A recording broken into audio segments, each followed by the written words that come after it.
Tranquilão, quantas vezes precisar. Bom, galera, sejam muito bem-vindos aí ao meu novo vídeo no canal do YouTube, que ao mesmo tempo está sendo um podcast. E como vocês podem ver, hoje eu tenho um convidado mais do que especial. Ele é o André Spolaor. Eu conheci ele em Belo Horizonte, no projeto da Fundação Estudar. E é um cara, assim, que desde sempre eu admiro pra caramba, um moleque extremamente fora da curva, que faz acontecer. E eu tenho certeza que ele tem muito aí a nos ensinar, a nos inspirar. André, antes da gente começar, de eu falar mais aí detalhes de você, eu queria que você desse um oi aí para a galera, e antes de você também falar o que você faz, quem você é, me conta primeiro, assim, quais são as suas paixões. Beleza, primeiro obrigado pela apresentação, um bocado exagerada aí, tô começando minha jornada ainda. Prazer tô com você e com a galera aqui hoje. Bom, acho que para começar falando de mim, hoje eu moro na China, estou na China já há 3 anos, moro em Pequim, e eu vim para cá primeiro no intercâmbio, acabei gostando, entrei numa startup, acabei mandando bem, fiz uma proposta para virar sócio e estou naquela startup até hoje, então parte como da equipe de gerenciamento ali. Então, isso dentro da área de educação online, e aí então faço parte aí desse mundo da educação na China, que é um mundo gigantesco. A gente está falando da maior população do mundo, né? 1 bilhão e 500 milhões, 1 bilhão e 500 milhões de pessoas. Uhum. Mas eu falei assim, essa questão da educação foi algo pelo qual você se apaixonou, né? Eu queria que você contasse também. Exatamente. Começando, acho que pela própria influência da Fundação Estudar, do Encontro de Jovens Transformadores, comecei a ter contato com a área de educação. Eu já tinha sido professor voluntário num intercâmbio que eu fiz para a Polônia, e gostava muito de ensinar, de matemática, química, dava aula desde uns 18 anos, mais ou menos. E quando eu vim para a China, comecei a pensar mais seriamente nisso. E aí teve um determinado momento que eu falei, cara, realmente, eu gosto muito de dar aula, né? Entrei Você se despertou, então... E falei, cara, não só dar aula, mas assim, todo esse contexto, eu quero que a parte da minha marca do mundo seja por meio da educação, é o que eu gosto de fazer. Você acha que a gente encontra as nossas paixões, as nossas habilidades? Foi algo que aconteceu comigo quando eu me coloquei em movimento. Você acha que esse estar em movimento, ele foi fundamental para você ter despertado esses gatilhos aí? Absolutamente, né? Dizem que é muito importante a gente saber o que a gente não gosta, né? O que a gente não quer. E eu acho que é um movimento conjunto de entender quais são as nossas paixões e quais são as coisas que a gente não quer estar perto. Isso a gente só descobre, acho, por experimentação, assim. Legal. Acho que várias das pessoas que têm uma paixão desde criança, desde molecão, de 10 anos de idade, já sabe o que quer fazer da vida. Então, a gente vai experimentando, né?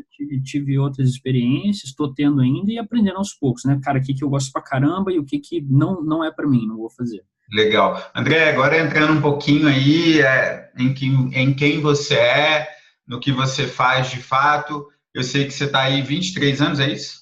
23, 22? Isso. 23? 23. 23 anos, você é de Belo Horizonte, era estudante de engenharia química, e daí foi para a China por meio daquele projeto do governo federal, certo? Do Ciências Sem Fronteiras, e aí acabou se apaixonando. Me conta aí como é que foi essa transição Brasil-China, como que se envolveu nessa startup, e me fala mais. Você contou aí para a gente que é uma startup de educação, mas parece que é uma startup que ensina inglês para chinês, não é isso?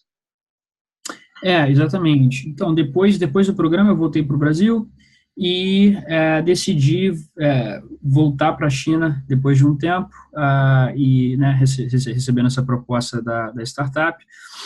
O que a gente faz aqui é conectar professores americanos, ingleses, basicamente professores nativos de inglês, com crianças. Né? É um mercado boom, gigantesco. Os chineses eles estão extremamente dispostos a investir em educação, um mercado muito competitivo, os pais gastam grana mesmo, E aí é um mercado legal para produtos premium desse sentido, né? Você vai pagar mais caro para o professor americano, o inglês, mas você vai ter também uma qualidade extremamente alta de educação. Os meninos aos 11 anos estão falando inglês sem sotaque, assim, muito bem. Legal. E aí a gente atua nesse mercado. Então, e me conta quais, hoje acho que você toca um time aí de umas 100 pessoas, é isso?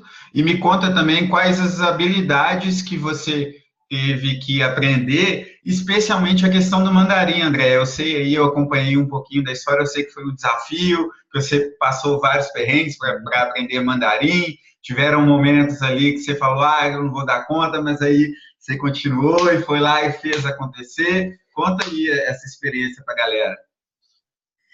Então, a gente, né, estamos com 150 professores na equipe, mais ou menos. A nossa equipe aqui em Pequim tem mais ou menos 100 pessoas também, aí são só chineses, eu sou o único estrangeiro. Fico meio ilhado lá, né? Pô, mas isso é uma honra, né, Mas, cara? Incrível. e aí, né, isso acho que é uma das coisas que ajuda muito quando a gente está falando de aprender línguas, né? Tá no ambiente, tá nesse processo. Aprender chinês é difícil pra caramba, é uma das línguas mais difíceis do mundo. E foi muito esforço. Meu primeiro ano aqui na China foi estudando, assim, 8 horas por dia, saía da aula, dos estudos e tinha E era mais uma escola ou você era mais autodidata? Mais autodidata, mas gostava de estudar mais no meu estilo. Acho as aulas bem, às vezes meio chatas, repetitivas. Devo muito a alguns dos professores que ajudaram muito nesse processo, especialmente quando ele ficou mais difícil. Pessoalmente, né? A gente está falando, está morando na China, num país totalmente diferente, isolado dos amigos. Eu tentei, de propósito, me isolar dos brasileiros para ficar um pouco mais incluído na cultura chinesa, na língua chinesa. É uma pressão grande e teve momentos que dá vontade de desistir, de falar, cara, não adianta. Eu já estudei 8 meses e não consigo falar direito, nem com uma pessoa sozinho, quanto mais eu conseguir ter uma reunião, né, com uma empresa. E graças a Deus não desisti, continuei no processo e aí, passou mais 6 meses, mais um ano e as coisas começaram a dar certo. E hoje eu trabalho numa empresa chinesa, coordenando uma equipe de chineses e falo. Quantas pessoas que você coordena, André? São 4 pessoas, 4 meninas. São 4. Sim. E me fala como que foi o turning point que você falou assim, agora sim eu estou preparado para fazer coisas, trabalhar aqui dominando o idioma. Você sentiu que teve isso ou foi uma coisa mais gradual? Eu acho que é um processo gradual. Ele tem um pulo, assim, né? Quando eu comecei a trabalhar em chinês, eu não entendia metade do que a galera falava nas reuniões, né? Era o CEO falando alguma coisa. Então, André, essa parte aí você fica responsável, beleza? Beleza. Tendo entendido só metade do que eu era responsável, né? Tudo bem, depois a gente vai entendendo ali, perguntando. Agora você está no contexto, depois de 1, 2 meses naquele estado, você tem um pulo grande. E eu acho que quando a gente fala de aprender línguas é muito sobre isso. De vez em quando a gente tem que se desafiar para entrar no patamar mais difícil, que no início a gente não vai entender muitas coisas, mas depois, né, aos poucos você começa a entender. Então, quando a gente começa a ler um livro em inglês, a escutar uma série, no início vai ser bem difícil. Passa 1 mês, 2 meses, as coisas começam a se ajustar e você consegue entender quase tudo. Eu acho que foi esse processo. E você já está aí o quê? Tem 2 anos, 3? Tem quase isso, né? No total, até hoje, foram 3 anos que eu estive morando na China. E você pretende continuar aí, André? Me fala dos planos, dos próximos passos aí, tanto na sua carreira quanto aí na China. Como é que você vê esse futuro breve aí? Então, cara, o futuro é sempre incerto, né? Eu acho que vou ficar pelo menos mais 1 ano e meio aqui. E aí depois, vamos ver como é que vai ser, se eu vou ficar mais tempo. Tenho um sonho de ir para os Estados Unidos, para o Vale do Silício, mexer lá ou em alguma empresa grande, ou começar uma empresa. Então são sonhos aí para o futuro, mas por enquanto eu estou curtindo e aprendendo aí com o presente. Beleza, André. E antes da gente falar aí um pouquinho do mercado chinês como um todo, na área de educação, e eu quero entender um pouquinho aí desse lance do freelancer.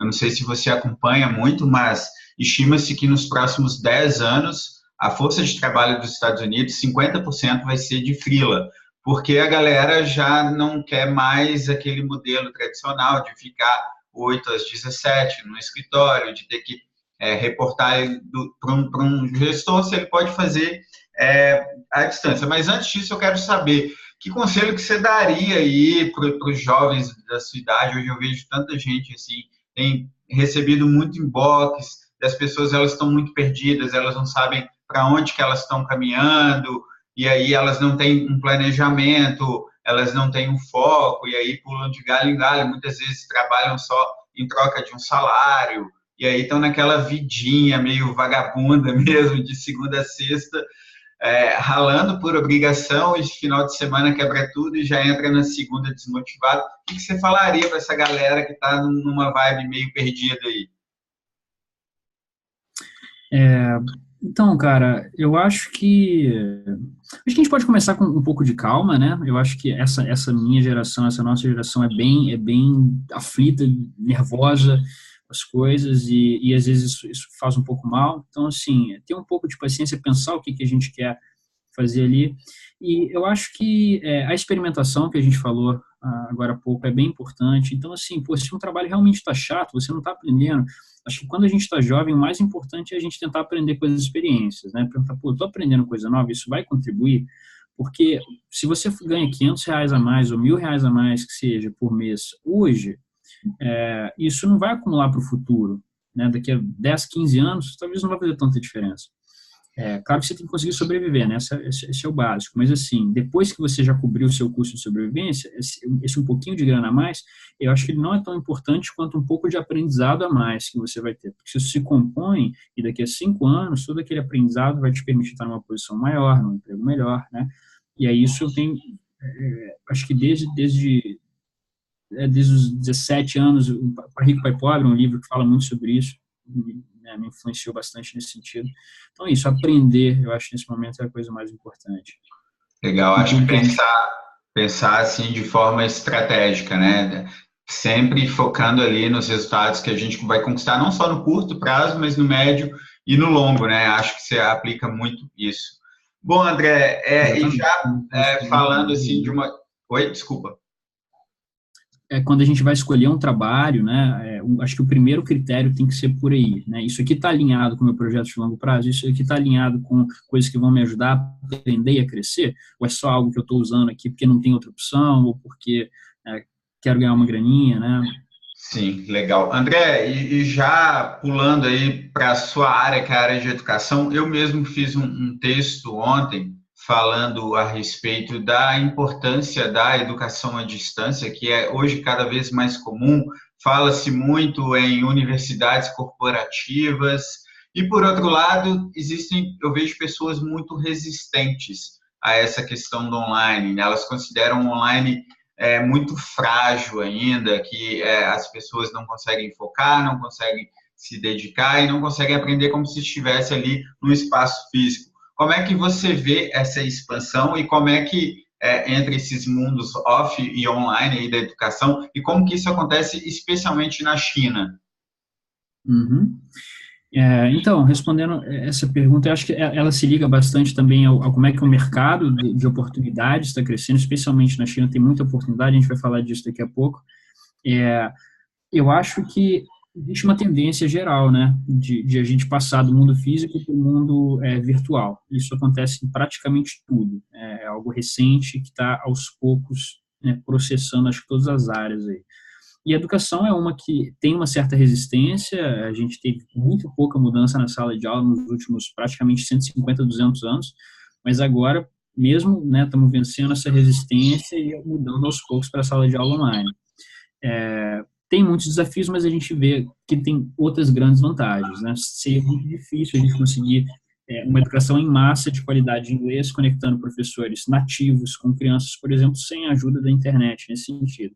E aí a gente tem um resultado sensacional, que é um menino de 4 anos de idade, 5 anos de idade, e aí que é uma galera também que já está mais familiarizada com, né, cresceu lá mexendo no iPad, no iPhone, e tendo uma aula com um professor, às vezes um professor de 60 anos de idade, que não estava acostumado com essa coisa, mas que agora está, né, gostando, entrando nessa plataforma, e os dois ele tendo essa interação. O professor de 60, super novo com a tecnologia, e o molecão de 5 anos super acostumado. E o resultado é maravilhoso, né? Como a gente está falando, depois de 2 anos de aula, esse molequinho que não falava uma palavra de inglês está falando, já conseguindo conversar com o professor, se comunicar, eu quero isso, não quero aquilo, eu gosto disso, não gosto daquilo. Você acha que a tendência é que o futuro da educação ele vai ser mais online do que tudo, ou você acha que ainda esse movimento ele vai ser mais devagarzinho? Eu acho que ele está ganhando velocidade, vai ser cada vez mais rápido. Acho que uma das barreiras é que o governo ainda controla boa parte da educação, né, em qualquer país. Isso. E a gente vê, por exemplo, a nossa empresa, a gente atua no quê? No mercado privado de aula de inglês, que assim como no Brasil, é um mercado que é privado, não é tão controlado pelo governo. Eu acho que esses mercados privados, a chance deles avançarem muito rápido é muito grande. Isso provavelmente vai acontecer e vão dominar. A maioria dos cursos desse tipo de aula vai acabar sendo, em questão talvez de 10 anos, migrar para o mundo online. Legal. Essas áreas que são, né, barradas pelo governo talvez demorem um pouco mais, tipo o ensino médio, né, as universidades, isso talvez demore um pouco mais. Bacana, André. E partindo aí um pouquinho mais para a minha área, eu quero entender como que isso acontece na China. Hoje eu sou um freelancer, sou um prestador de serviço, eu produzo conteúdo na internet e estou aí nessa vibe que se tornou um nome da moda, né, que é o nomadismo digital, que são pessoas que trabalham de qualquer lugar, que só dependem de um material, no caso um laptop, um smartphone, e de uma conexão à internet. Como que esse movimento ele está acontecendo? Hoje a gente vê aí grandes cidades que se tornaram mecas do nomadismo digital. Na Tailândia, a gente tem Bangkok, Bali, a gente tem Budapeste, na Hungria, Barcelona, próprios Estados Unidos, San Diego, Nova York. Aqui no Brasil, um pouquinho mais lento, mas fala-se muito em Floripa, né? Tem aqui pertinho, na Costa Rica, Puerto Viejo. E queria que você falasse, na China eu nunca ouvi nada, assim, porque acaba sendo um mundo muito diferente, né, daqui do Ocidente. Então, como que isso acontece? Como é que os chineses têm visto e enxergado o freelancer e o nomadismo digital? Então, eu acho que na China isso também tem crescido bastante. Eu acho que a China ela tem um papel nesse mercado muito de superdemanda, sabe? A gente vê aqui uma demanda gigantesca de vários, né, de quase todos os produtos, e a China ela está deixando de ser uma economia barata, né, de mão de obra barata, e que oferece isso. Muitos esses recursos de mão de obra barata já estão migrando para outros países, Vietnã, por exemplo, e a China está passando a ficar cara em termos de produção, né, e de consumidores também muito mais empoderados para comprar. E aí, nesse sentido, acho que as demandas da população chinesa vão ser cada vez maiores, e aí outros países vão poder suprir essa demanda, como é o caso, né, dos nossos professores na empresa, como é o meu próprio caso, né, de vir aqui suprir uma demanda de um profissional, né, que consiga fazer esse papel internacional e tudo. Então, acho que esse é um dos pontos. Sobre o cenário, a Ásia é muito forte, né, no nomadismo digital. A maioria, acho que mais da metade dos nossos professores moram nessa região, né? Fala-se muito, eu já ouvi falar de Singapura, os tigres asiáticos, né? Em Singapura fala-se muito. Singapura também. A vantagem de países como Tailândia, como Indonésia, é que são muito baratos. Então, com o dinheiro, porque no a gente está pensando nisso, você está recebendo em dólar, normalmente, né? Assim, depende se você está nacionalmente ou internacionalmente. Se você está internacional, normalmente você vai receber em dólar.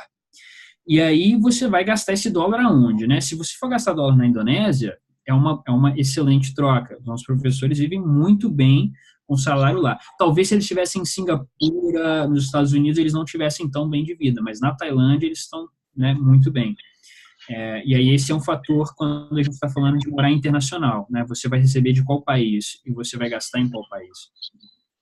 E em Pequim, como é que é o nomadismo, especificamente? Em Pequim, a gente... cara, eu não conheço tanta gente enquanto empregados trabalhando como nômades em Pequim. Eu acho que uma das dificuldades da China é a questão de visto. A China não dá vistos de trabalho tão fácil. E para você ficar em turista, Legal. o tempo é mais Você conseguiu limitado. o visto de trabalho Sim, mas por causa né, da da empresa? empresa, é um trabalho muito formal, né? E eu em si, eu sou empregador de nomes digitais, mas eu em si não sou, né? Entendi. Bom saber aí, ó, galera. Ó, se você é um nome digital, cola nele, ó. É. Tem que ter habilidade, né, André? Que o nômade para você contratar precisa ter? Que habilidade você busca? Então, cara, no nosso modelo, a gente, primeiro, o inglês, né? Falando Claro. inglês É o básico, né? básico. A gente, na nossa plataforma, a gente precisa de um pouco de estabilidade, então, acho que existem tipos de nomadismo digital, um deles é o cara que está mudando praticamente todo mês ou toda semana, né, está realmente viajando ali enquanto faz o trabalho, e outras pessoas passam, às vezes, 6 meses em um país, um ano em um país, depois mudam para outro, né, acho que são dois estilos. A gente procura esse segundo estilo, pessoas que vão morar no país, mas vão ficar lá 6 meses, um ano, que aí é um pouco mais estável, depois esse cara muda para outro país, para a gente é o menor problema, ele parar de trabalhar 2, 3 semanas é legal, mas se tiver parado, né, interrompendo o tempo todo é mais complicado. Mas ele é um E, professor de inglês, então, basicamente, que você busca. não, o trabalho é exatamente esse, é um professor de inglês. Mas com uma rotina mais estável, eu entendi. André, e partindo aí para os finalmente do nosso papo, já batemos aí 20 minutos, papo bom desse, acaba que o tempo aí a gente nem sente passar. Queria que você me falasse como que é a vida na China, cara, a cultura, a comida, o povo. Tira um pouquinho dessa curiosidade aí que eu tenho certeza que não é só minha, mas de muita gente também.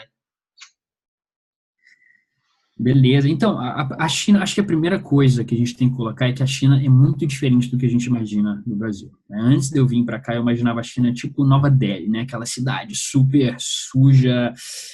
Nem sei, nunca fui para lá, né? Vai que é diferente, mas assim, a imagem que a gente tem dos filmes, né? Super lotada, aquela bagunça.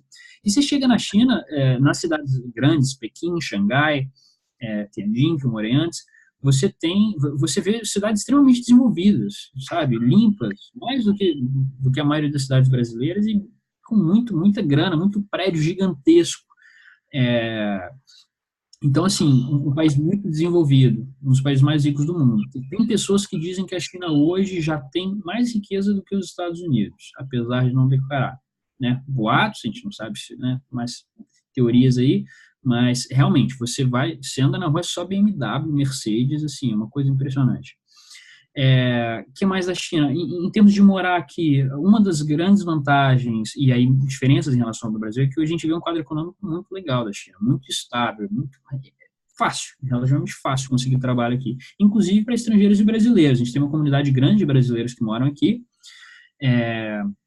e aí, assim, né, acho que, até comentar na questão de nômades, acho que tem um bocado de brasileiros trabalhando aqui, dando aulas de inglês, né, fazendo isso offline, e aí é possível conseguir um visto de trabalho, tendo alguma qualificação, um pouco de background dando aulas. Tem uma galera aqui e é fácil de conseguir emprego, é fácil de se sustentar e até economizar uma grana bem legal. Balada, festinha, como é que é? Diversão. A gente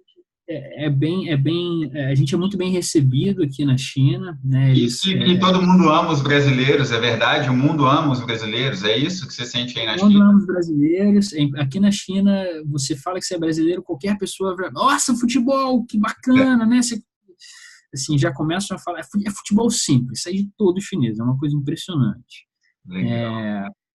E recebem a gente bem, né? Acho que os estrangeiros aqui na China são vistos com interesse, assim como no Brasil, quando a gente vê, né, um alemão de olho azul, a gente fala, ó, cara bacana, né? As meninas, uma cara bonita. Você deve fazer muito sucesso aí, né, André? Aqui na China, né, eu namorei a maior parte do meu tempo aqui, mas eu sou mais quieto, mas a gente é muito. Ah, que bacana. André, então, para a gente fechar aí, quem que te inspira, cara? O que te inspira? Por que você faz o que faz? Quem que me inspira? Cara, eu tenho, assim, figuras, um Elon Musk da vida, né, um cara que está mudando várias esferas da humanidade. desde energia até, né, viagem espacial, são caras que me inspiram bastante, mas são caras, eu acho que também, eu não sei se eu queria ser como eles, né, é uma vida muito sacrificada, os caras são, Com muita responsabilidade também, né? né? O Elon Musk estava falando numa entrevista recente que acho que ele não tira férias já tem mais de 10 anos, assim, que o cara não para de trabalhar 3 dias, assim. Então é uma vida bem maluca. Acho que me inspira tentar ajudar a construir um mundo melhor, ter um impacto, né? Claro, ter uma vida feliz, ter uma vida que a gente gosta, mas também de deixar um impacto positivo, fazer um trabalho bacana. E acho que, mais recentemente, questões de meditação é o que eu tenho feito bastante e gostado como um legado aí da cultura oriental e buscar uma vida mais equilibrada, mais feliz. Acho que Legal, perfeito. André, desculpa, não ouvi o finalzinho. um pouco um pouco dessa loucura da nossa, especialmente da nossa geração agora, né? Esse mundo tão competitivo, tá tudo mudando o tempo todo, né? Como é que a gente coloca um pouco de equilíbrio nessa coisa? Tanto que eu gosto muito da revista Vida Simples, você deve conhecê-la, e a capa desse mês é Desacelere.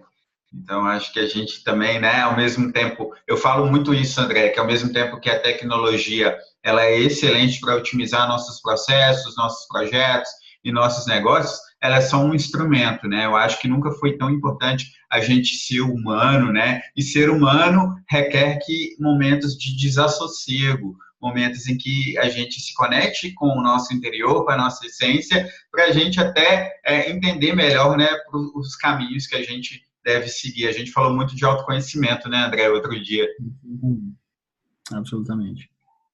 André, quero te agradecer aí de coração pelo papo, foi incrível. Eu sei que você tem seu tempo aí, é muito corrido. Obrigado de coração por ter sido disponibilizado.